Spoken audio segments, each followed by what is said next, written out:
एक गांव में गौतमी नाम की एक महिला रहती थी। उसका एकमात्र बेटा था जिससे वह अत्यंत प्रेम करती थी। लेकिन दुर्भाग्यवश एक दिन उसका बेटा बीमार पड़ा और उसकी मृत्यु हो गई।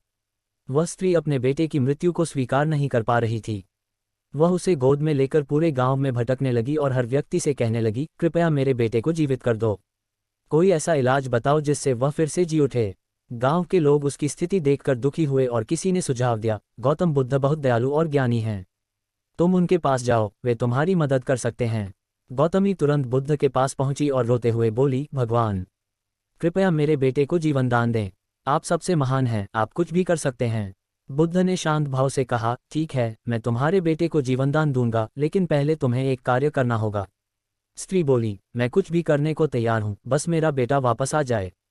बुद्ध ने कहा, तुम गांव में जाओ और किसी ऐसे घर से सरसों के कुछ दाने लेकर आओ जहां कभी किसी की मृत्यु न हुई हो। स्त्री उत्साहित हो गई और गांव के हर घर में जाने लगी।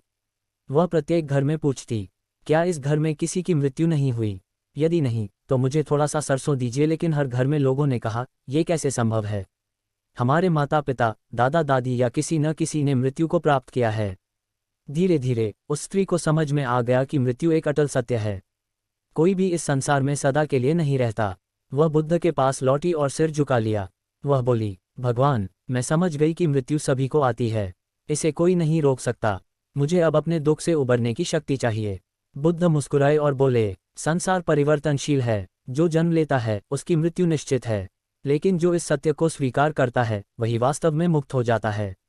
इस कहानी से हमें क्या शिक्षा मिलती है, आप हमें कमेंट करके बताइए। अगर आपको हमारी वीडियो पसंद आए तो लाइक करें, शेयर करें और चैनल को सब्सक्राइब करें।